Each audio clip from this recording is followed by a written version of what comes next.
PSG Fan TV, bonsoir à tous et bienvenue dans cette nouvelle édition du Ballcast. Young Steph, comment vas-tu? Ça va. Bon, écoute, je te sens toujours touché donc, par cette défaite du Paris Saint-Germain face à Dortmund. Ça pique. Nous sommes dans l'entre-deux, l'entre-jeu, prochaine rencontre au Parc des Princes face à ces Dortmunders, comme tu dirais, Young. Écoute, on va commencer. On est obligé, on ne peut pas contourner ce sujet. Lucas Hernandez, c'est la fin de saison pour lui, pour ce soldat parisien qui avait rendu de loyaux service depuis le début de cette saison sur ce côté gauche en tant que latéral. On est en fin de saison.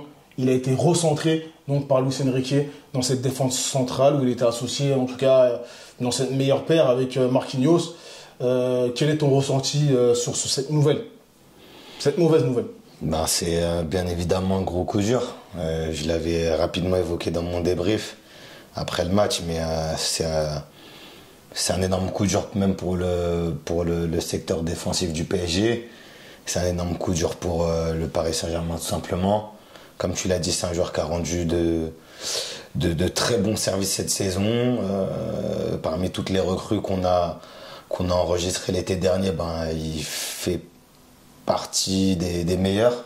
En tout cas, s'il n'est pas dans les meilleurs, il n'est pas dans les pires, clairement, parce qu'il a montré son professionnalisme et sa régularité à quasi toute épreuve au PSG. Il a joué à tous les postes en défense cette saison. Il a joué latéral gauche parce qu'il fallait pallier l'absence de Nuno Mendes en première partie de saison et quasiment jusqu'à février. Jusqu'à ce que Nuno revienne, il a joué stopper gauche, il a joué stopper droit, il a même joué la deuxième mi-temps, si je ne dis pas de bêtises, contre le Barça, en quart de finale aller. Il est venu sur le côté droit pour essayer de bloquer un peu Rafinha, Yamal à ce moment-là. Donc c'est un joueur qui a montré également une polyvalence, notamment sur le poste derrière droit, dont je le pensais pas capable de faire. Il a montré qu'il en était capable, parce que la deuxième mi-temps avec Hernandez à droite, c'était beaucoup mieux, je trouve, ce soir-là. Donc c'est dommage, parce qu'il y a aussi l'Euro, il y a l'équipe de France. Tout à fait. On nous parle du mercato également, du prochain mercato d'été. On nous disait quid de Skriniar. J'avais commencé déjà à entendre parler de ça. J'avais commencé à entendre parler de quid de Presnel Kimpembe, quid de Danilo, même quid de Marquinhos. C'est étonnant.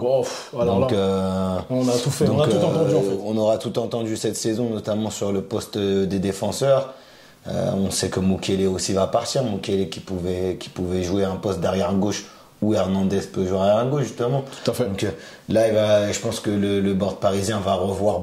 Il y a ça change beaucoup de plans en vue de cet été. Il en a pour 9 mois, 1 an de convalescence. On va lui souhaiter le meilleur. Tout à fait.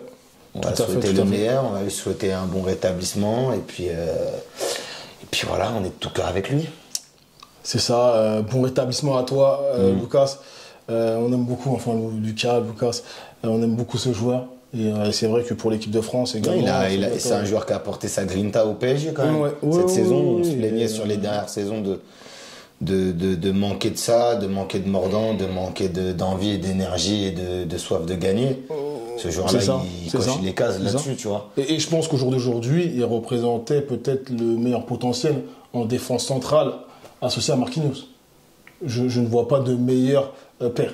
J'en ai bien l'impression, même en termes d'expérience et en termes d'aura, de leadership. Même de niveau. De niveau aussi, ouais. Même de niveau, clairement. Donc voilà. Mais bon, on reste positif pour le prochain match. On n'en est pas, en tout cas, à l'heure de la composition pour cette prochaine rencontre, comme d'habitude dans les Ballcasts, comme vous le savez. On va parler d'un joueur, en tout cas, lui, qui est en bonne santé physique. Concernant le mental, peut-être que vous nous direz autre chose, chers abonnés.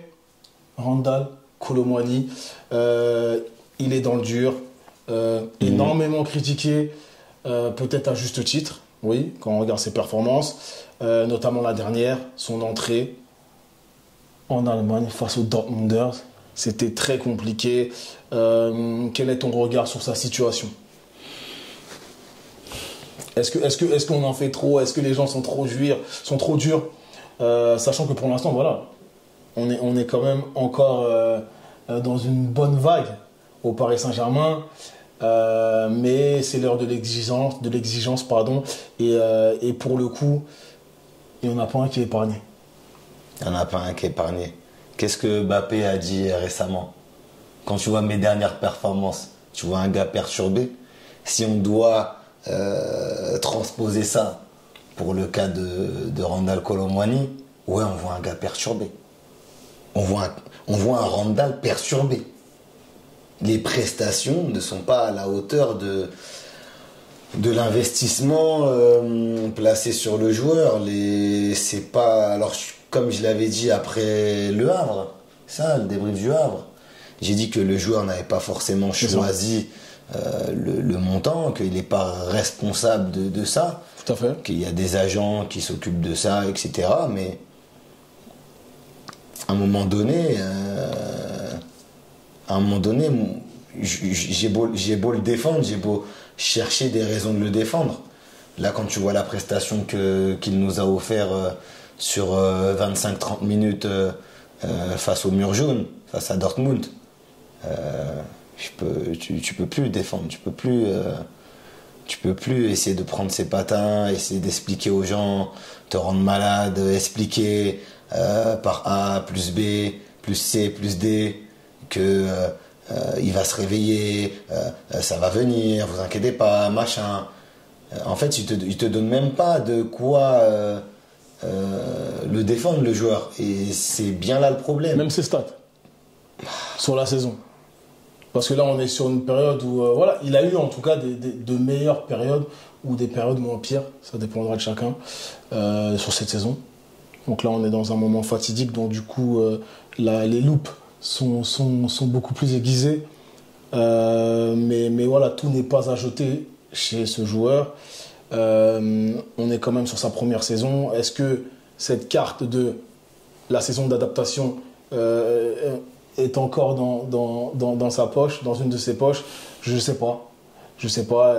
Est-ce que voilà, et on va pas redire ce qui a été dit sur cette chaîne, mais voilà, plusieurs joueurs ont eu besoin de cette année d'adaptation au Paris Saint-Germain.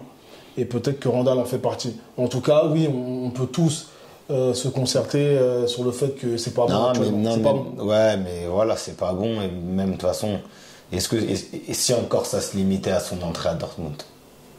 Si encore ça se limitait à son entrée à Dortmund.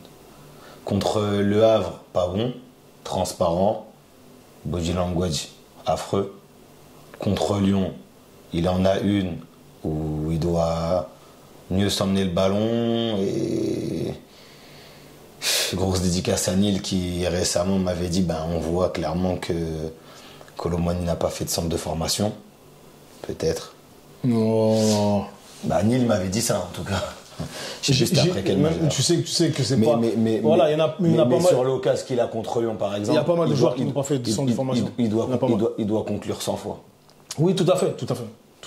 Il doit conclure 100 fois, donc je sais pas, j'arrive pas. Est-ce qu'il va délivrer le Paris Saint-Germain? J'arrive plus. le 7 mai. Écoute, si ça se passe ainsi, ça sera tant mieux, on sera tous heureux. Ça sera un peu l'éclaircie dans sa saison, parce qu'avec notamment le gros premier classico qu'il avait fait contre Marseille au Parc des Princes, ça par contre je vais pas oublier qu'il avait été bon, voire même exceptionnel, mais après ça on n'a jamais revu Randal à ce niveau, tu vois. Je me rappelle d'un match contre Milan au Parc où il marque le second but, si je dis pas de bêtises, et il est pas folichon non plus, mais il arrive à scorer. Après ça, voilà, il y a une entrée à Rennes en première partie de saison où il rentre au bout de 3 minutes, il marque, mais certains parlent de compliqué. Qu'est-ce que t'as vu, toi? Je suis mitigé. De toute manière, voilà, on n'est pas à l'heure du bilan. Je suis mitigé parce que je me dis que le joueur il dispose encore d'une bonne cote à l'étranger, que dans le meilleur des cas, le PSG va perdre peut-être 30-40 millions.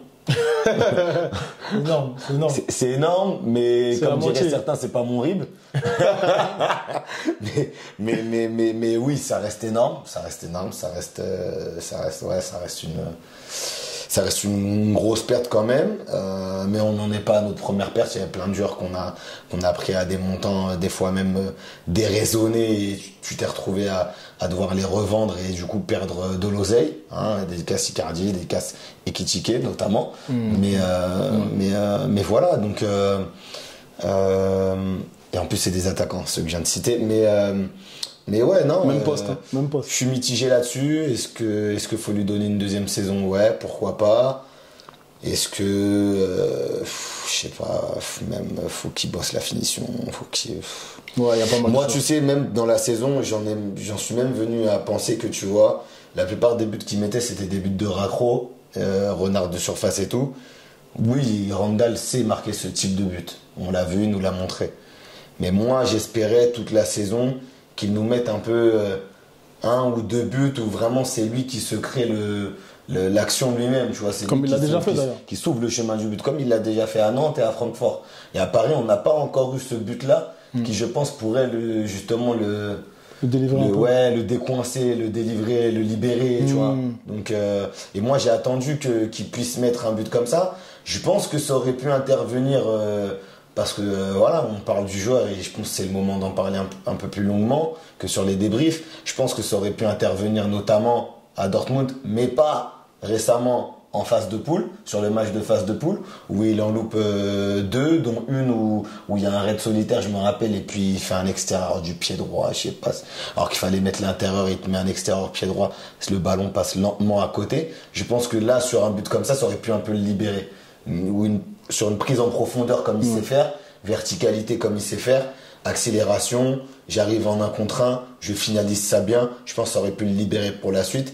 Et même nous également, parce que ça aurait donné un autre sort au PSG sur la saison. Au lieu de peut-être finir deuxième, tu aurais peut-être fini premier. Donc, mais bon, on va pas refaire une histoire il y a 5-6 mois. Mais voilà, tout à fait. moi je pense que voilà, il y a eu plusieurs tournants dans la saison. Et après, t'es obligé de faire le comparatif malheureusement avec un Gonzalo Ramos, parce que déjà les deux jouent le même poste et dont ont été recrutés à quelques jours d'intervalle, et on a dit que les deux allaient se tirer la bourre jusqu'à ce que le meilleur se détache et du coup joue avec Même s'ils n'ont Dembélé. pas les mêmes qualités. Même s'ils n'ont pas les mêmes Faut le qualités, préciser. mais ce qui était convenu, c'était que celui qui se détache le plus finisse par l'emporter, tu vois.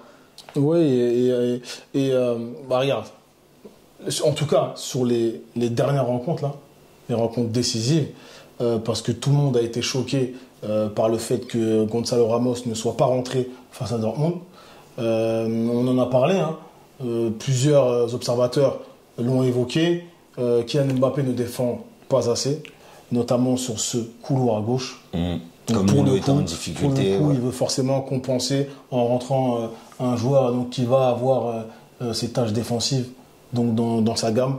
Et Kolo Muani, voilà, à ça de plus, en tout cas, est un joueur beaucoup plus mobile que Ramos. Non mais ça là-dessus Ça, j'en dis ça. là-dessus Bayern j'en dis ce qu'on vient pas. Non, mais pour moi c'est un c'est ce dossier qui a au été dit. PSG. C'est ce qui a été dit. Même si voilà il est décrié actuellement, mais c'est un de ceux au PSG qui a le meilleur cardio.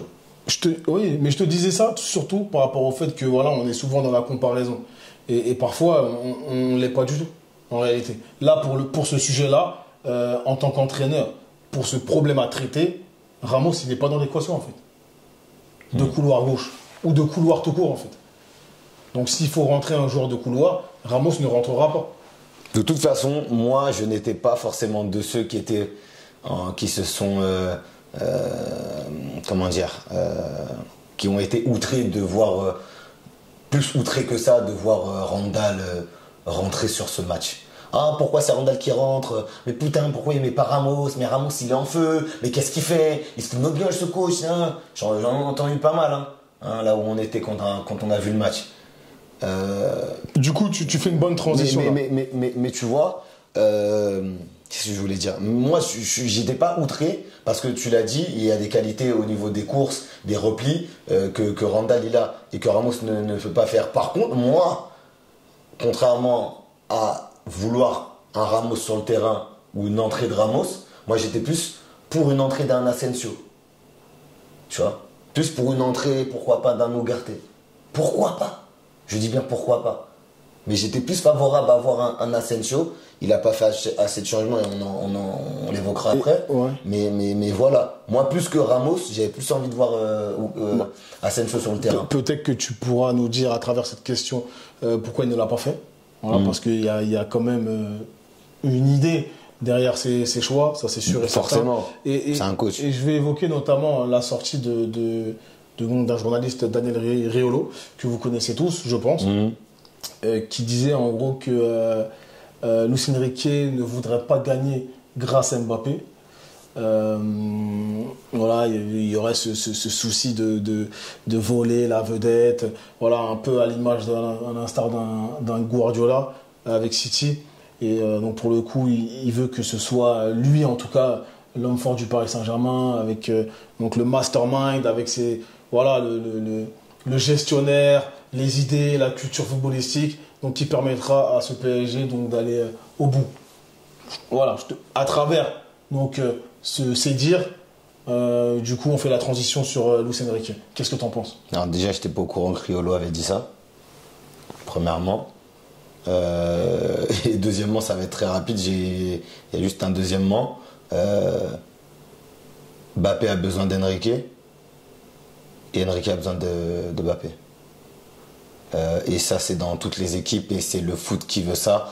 Que tu sois de U6 aux catégories senior vétéran, le coach a besoin du joueur et même de ses joueurs et les joueurs ont besoin du coach.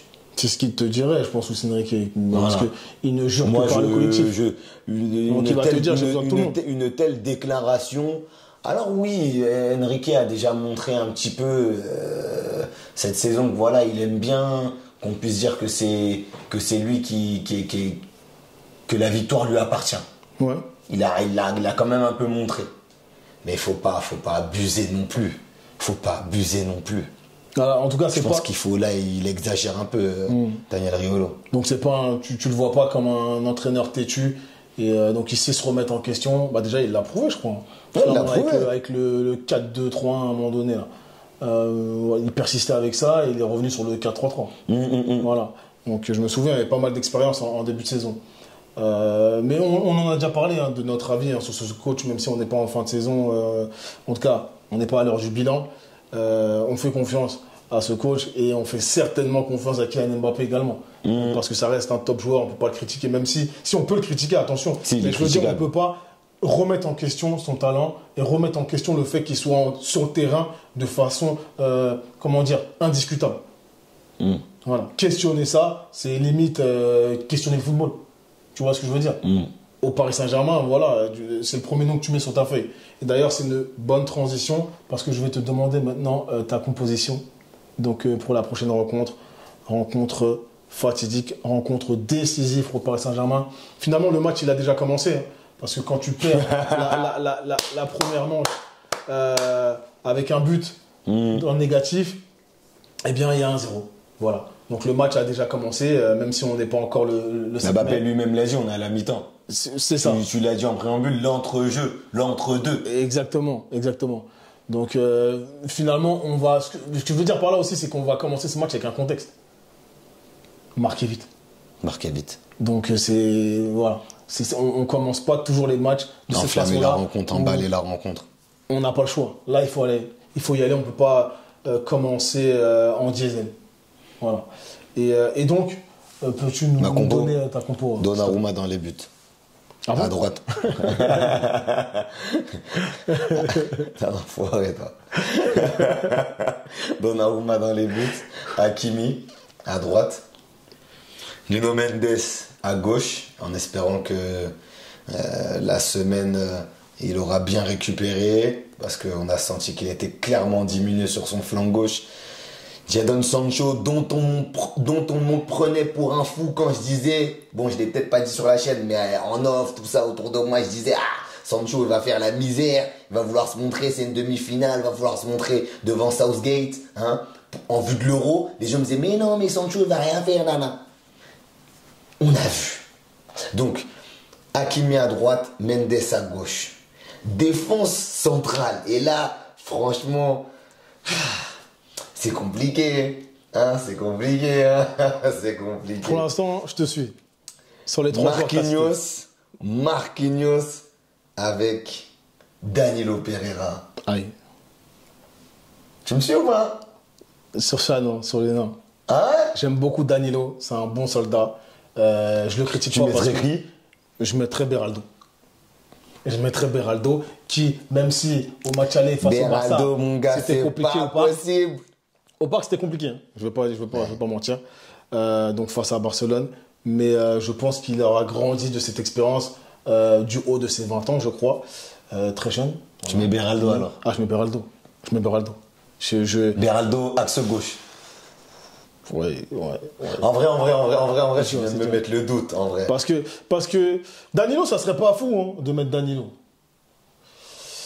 Le Fulkrug, il est véloce. Hein. Faut le croire que c'est vrai qu'il va vite quand même. Hein. Fulkrug, il va vite. Hein. Il va vite, mais il a de l'expérience. Il a de l'expérience, Danilo. Il a de l'expérience. C'est ça aussi, tu vois. Mais je sais pas, Beraldo, moi, je vais pas comparer les deux joueurs.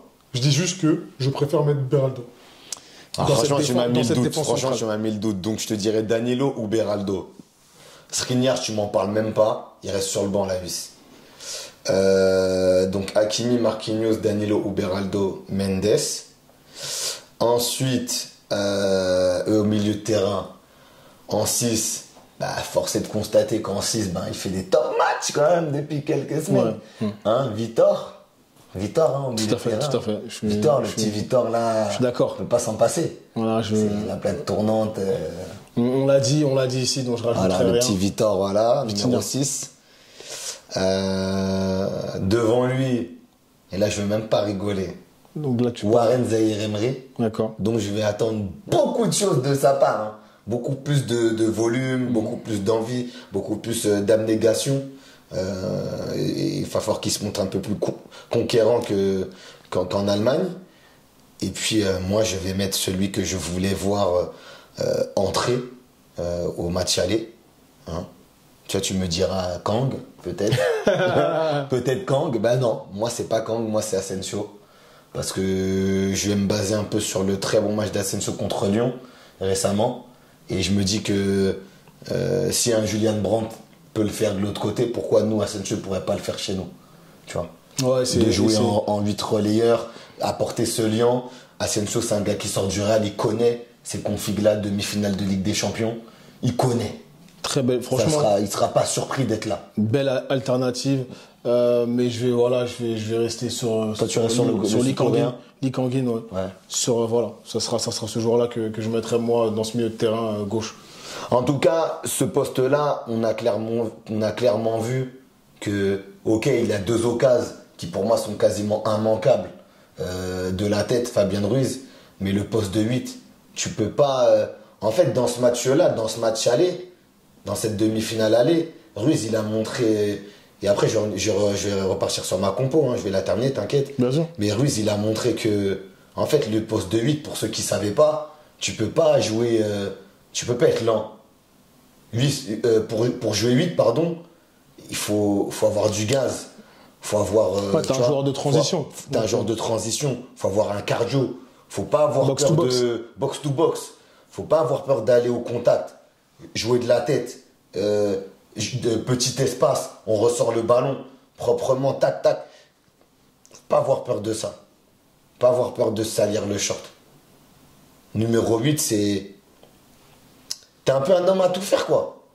Et moi, j'ai pas senti que Ruiz était un homme à tout faire dans ce match-là. Et il y en a beaucoup. Il y en a très peu que j'ai entendu me dire « Oh, mais c'est pas de sa faute, il a fait un bon match, il croit beaucoup, nan. » Mais il y en a beaucoup aussi. Il y en a beaucoup plus que j'ai entendu dire « Et Ruiz, c'est plus possible. » Et pour moi, c'est plus possible. Quand le niveau s'élève, mais c'est même pas niveau Europa League ce qu'on a vu hier.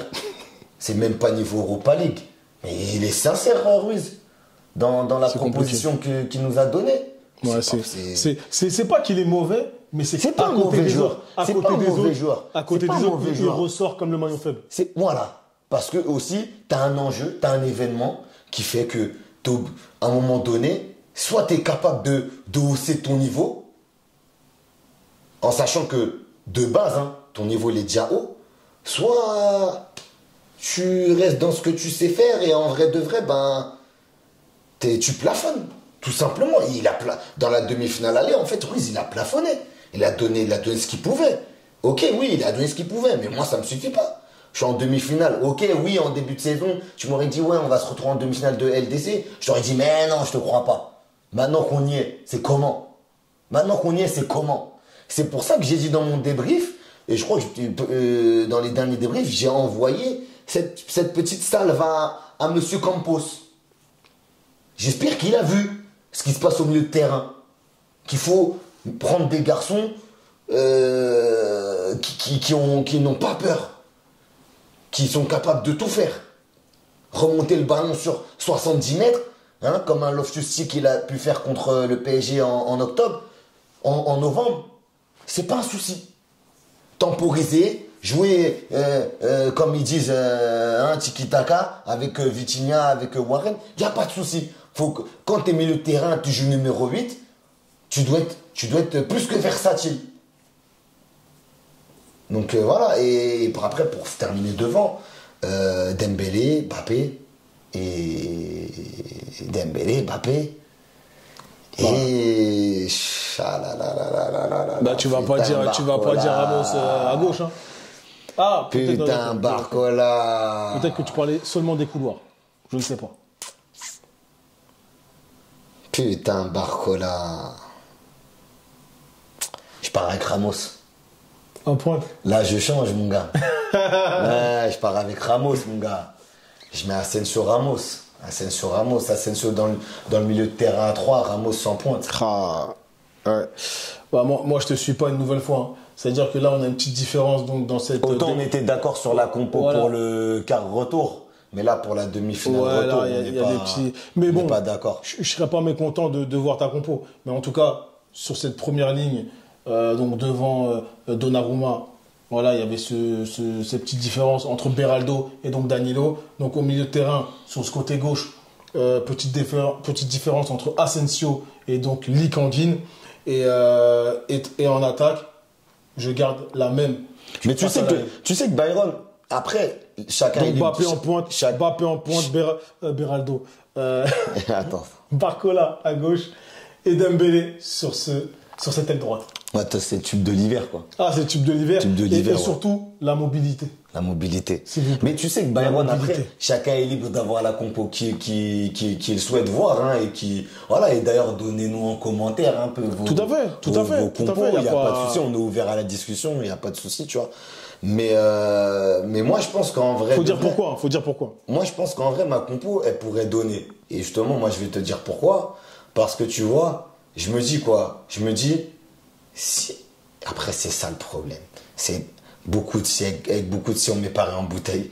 Mais tu vois, si Hakimi et Dembélé retrouvent leur association de la première partie de saison, que ça dédouble bien, Hakimi, avec sa bonne patte droite, il arrive un peu à arroser Ramos, que ce match, comme tu dis, on marque vite. Il y a une ambiance, il y a un contexte. Il y a nous les supporters, on sera là, on va jouer le rôle de 12e homme. Ça va mettre la pression à Dortmund, qui n'a pas oublié, t'inquiète pas, la défaite en 2020, qui n'a pas oublié également la défaite sur le même score de 0 en première partie de saison. Ça peut leur mettre le doute. Si tu marques tôt, ça fait 1-1 en score cumulé. Après, tu continues. Tu n'es pas dans la vendange. Hein, tu n'es pas dans la vendange. Comme on était en Allemagne. En fait, on est parti en Allemagne comme des vignobles. On était dans les vignes. Tu vois, on était dans les vignes. On était là pour prendre les vendanges. Pour prendre les vendanges. Donc, si on ne vendange pas, franchement, ça peut bien se passer. T'as un Ramos qui a faim. T'as Ramos, il a faim. Il est en réussite en ce moment. Donc, comme disait Kevin là, du Max Space récemment, je l'avais entendu dire, il aimante les ballons. Donc, je me dis, pourquoi pas Mbappé qui retrouverait son demi-espace là sur le côté gauche, voilà, il peut repiquer, il peut faire un peu ce qu'il veut, là, on est électron libre, de toute façon, on peut rien lui dire. Sauf si on a un bus. Sauf si on a un bus en face. Voilà, sauf si on a un bus en face. Et ce qui est fort probable aussi. Donc, c'est pour ça que, comme je t'ai dit, avec Dessy, on met pareil en bouteille. Mais en soi, si voilà, si on retrouve un peu cette doublette Dembélé-Hakimi sur le côté droit, que les appels se font bien, qu'on se retrouve pas hors jeu, hein, Monsieur Mbappé, hein, Monsieur Mbappé, attention, Monsieur Mbappé, pas se retrouver hors jeu, c'est important. Demi-finale retour, on ne fera pas de cadeau là-dessus. Et puis voilà. Ça, c'est sûr. Parce que c'est son dernier match au parc en Ligue des Champions avec le Paris Saint-Germain. Oui, ça, c'est il faut très, le très dire possible. aussi. C'est très possible. C'est quasiment sûr. C'est quasiment sûr. Donc un match décisif très important. Est-ce que tu as un pronostic? Voilà, je sais que lors du dernier podcast, t'étais le plus proche. T'avais dit 3-1. J'ai un pronostic. J'avais dit 2-1. Où j'avais dit 3-1 pour le Barça. On sortait d'un 2-3 à la maison. Pardon, j'ai dit 3-1 pour le PSG, je suis un fou, moi. Alors qu'on sortait d'un 2-3. J'avais compris comme ça. J'avais compris comme ça, t'inquiète. Ouais. Voilà. Ah, tu sais comment ils sont. À titiller dans les commentaires, ils vont pas en louper une, frère. Tu sais comment ils sont. En plus, avec moi, là, ils veulent pas me lâcher, frère. Lâchez mon sweat un peu. Je vois vraiment un 3-1 pour Paris, encore une fois. Parce que je pense qu'on va encaisser. Mais que voilà, on va jouer notre rôle de 12e homme et puis ça va pousser les joueurs, ça va transcender les joueurs. Ils vont tout donner, nous en tout cas on donnera tout. S'il faut qu'après ce match-là je sois à faune, je serai à faune. Je dis clairement, parce que demi-finale retour au Parc des Princes, c'est pas tous les jours. Donc voilà quoi. Bon, moi je vais me baser aussi sur ce que j'avais dit même lors de la double confrontation. Donc en quart de finale, on a eu les occasions lors de cette première manche, donc à Dortmund, avec un peu plus de réussite. Moi, je vais dire 3-0 pour Paris Saint-Germain. Ah ouais. Ouais. Sans ou ça souffre d'aucune contestation. Ouais. Mais tu sais que 3-0, ça veut dire qu'ils ont fait que de l'atelier finition. Là, faut c'est atelier finition toute la semaine, les gars. Faut rien encaisser. Et là, j'ai vraiment confiance parce que c'est un peu le match le plus important de la saison là. Au Parc des Princes. C'est le match le plus important de la saison au Parc des Princes. Donc, pour cette raison, voilà, je dis 3-0. Parce que s'il y a vraiment un match où il faut tout donner, c'est le 7. Hein. Ouais. Parce qu'après, ça y est, la saison elle est terminée. On va à Wembley. Un match aussi où, on va à Lille aussi où ça fait 11 ans, 12 ans qu'on nous dit rêvons plus grand. S'il y a bien un match où il faut rêver plus grand, cette saison, c'est celui-là. C'est celui-là. Parce que le Paris Dortmund de 2020, ok, on passe, il y a le fait que les joueurs viennent, il y a cette communion avec les joueurs et tout, hein. Mais là, c'est encore mieux. C'est pas un 8e retour. C'est ça. C'est une demi-retour. Donc les matchs à la maison, c'est terminé. Et je rajouterai également une dernière chose. Ouais, après on va terminer. Nous jouerons le 7 mai. Le 8 mai, déjà, je crois que c'est férié. C'est vrai? C'est férié? Ouais, c'est férié. Ouais, c'est férié. Donc, déjà, il faut gagner. Comme ça, nous, on passe un bon jour férié.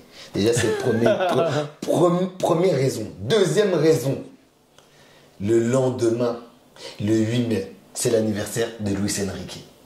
Tout à fait. Le 8 mai, troisième raison. L'armistice. Oh, je rigole. Toi aussi. Vas-y. Toi aussi, j'arrête ça. Le 8 mai 96, les 28 ans du sacre en Coupe des Coupes. Donc, il y aura tous les anciens au Parc des Princes. Djorkaeff, Ngoti, Lama, Fournier, Luis Hernandez, j'en passe. Il est hors de question que vous vous chiez dessus. Déjà, j'annonce la couleur. Parce que, déjà, voilà, vous pouvez pas. Vous ne pouvez pas. Là, on est sur le chemin de faire un triplé. Allez-y franchement, allez-y pour Hernandez, allez-y pour la ville, allez-y pour nous, les supporters, donnez tout, donnez tout, donnez tout, donnez tout, donnez tout. N'ayez pas de regrets, donnez tout, donnez tout, donnez tout. Je veux voir des joueurs morts à la fin du match. Je te dis, je veux voir des joueurs morts de fatigue. Morts de fatigue. Plus d'énergie. Blancs comme des linges, s'il faut. Je veux mourir les armes à la main, s'il faut. J'ai juré, ce match-là, je ne vais même pas rigoler avec vous. Je vais même pas rigoler avec vous parce que c'est pas tous les jours que je verrai une demi-finale retour au Parc des Princes de Ligue des Champions. Donc donnez tout. Franchement, donnez tout. Et si vous donnez tout, je peux vous dire, hein, on va vous le rendre, mais comment on va vous le rendre? Vous allez kiffer. J'ai juré, vous allez kiffer. Très bien. En route pour ce quadruplé, donc. Quadruplé, oui. Merci à vous, chers abonnés, de nous avoir suivis. Donnez-nous votre avis. Suivez-nous sur X, Instagram. On vous dit à très bientôt sur PSG Fan TV.